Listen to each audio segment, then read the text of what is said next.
Hello everyone, I hope you all are fine. Today we are going to do the class 6 science and the chapter number 3, cleaning of food and separation of substances.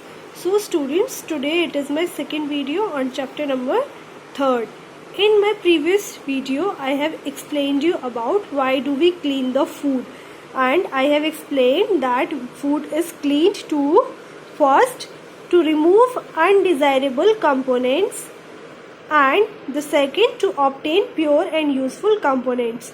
And after that I have explained you what are the pure substances and what are the mixtures. So pure substances includes the particles of one kind of substance, of particles of one kind. Such substances are called pure substances.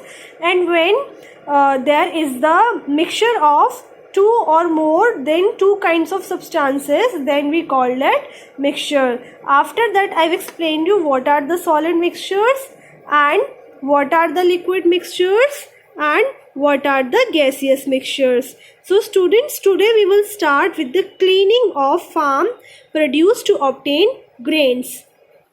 So students, let's begin. Okay, so the process of cleaning farm produce includes the following practices. That means if we want to clean the farm's produce, then we need to do the following practices. First of all, harvesting. Now what is harvesting? So standing crop on farms on maturity is the rooted stalk with terminal spikes bearing husk covering grains.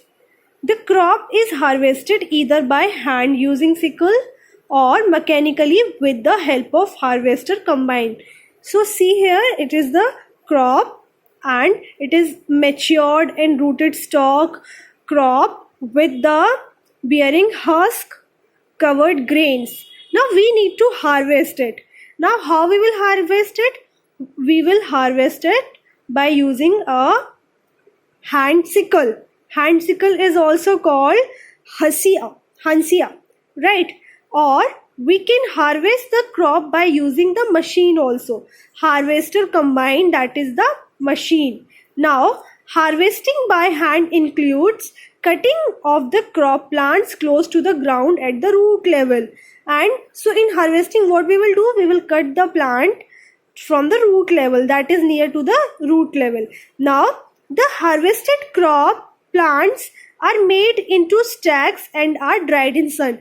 Now whatever the plants we have harvested, we will dry it in the sun. The dried stacks are then threshed to separate grains from the stalks and the dust. So first we will do the harvesting and then we will do the threshing. Now what is threshing? Let us understand it.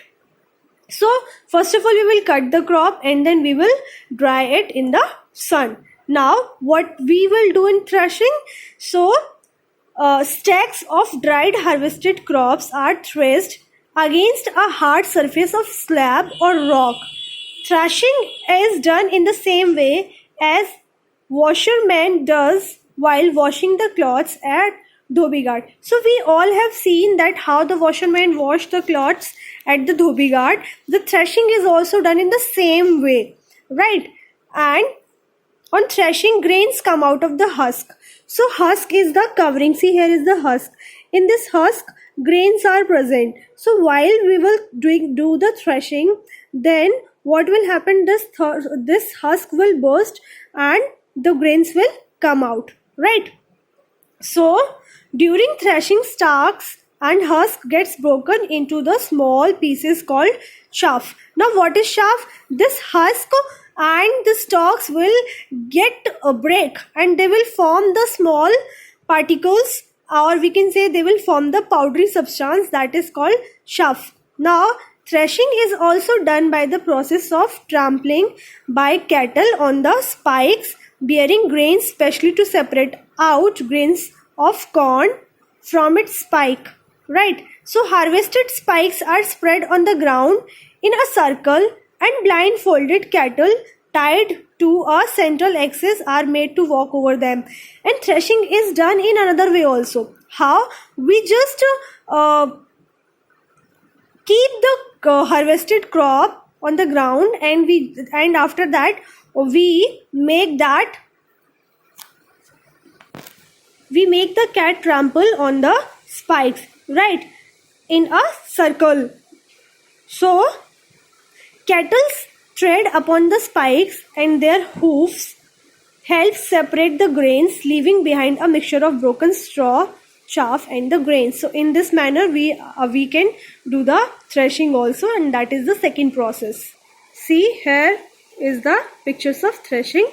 Now the next process is winnowing. Now what is winnowing? Winnowing, see here first of all the picture, right? In this manner the winnowing is done. Now, to obtain pure grains from the mixture of broken straw, chaff and grains, a farmer makes use of the blowing wind. Now, what we have after threshing, we have the mixture, right? In that we have the chaff, straws and grains also. Now we need to separate the grains from the rest of the material. So what we will do? We will do the winnowing. In this, the blowing wind is used, and it is very simple method in which what the farmer will do? Farmer will stand on the high platform and facing in the direction of wind. So if the wind is coming from this side, right, from this side, then the farmer will stand here and will face the wind. Now what will happen? Releasing the mixtures of straw, chaff and the grains from the winnow. It is winnow, and from here it will release the whole mixture. Now what will happen? Grains being heavier, so grains are heavy, so they will fall under the winnow. So grains, here are the grains will fall here, right?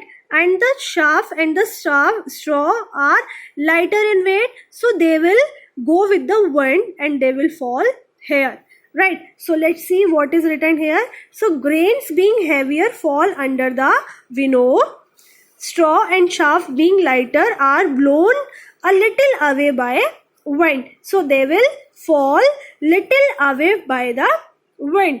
And separated grains are used as a food for man, and the separated grains we will use it as a food. And what will of this straw and the chaff, it will be used as a fodder for the cattle, so cattle will feed on it. Now the next process is hand picking and sieving. We will continue in the next class. I hope students the content is clear to you, and let's look out some of the questions to check out our knowledge. So here are the questions.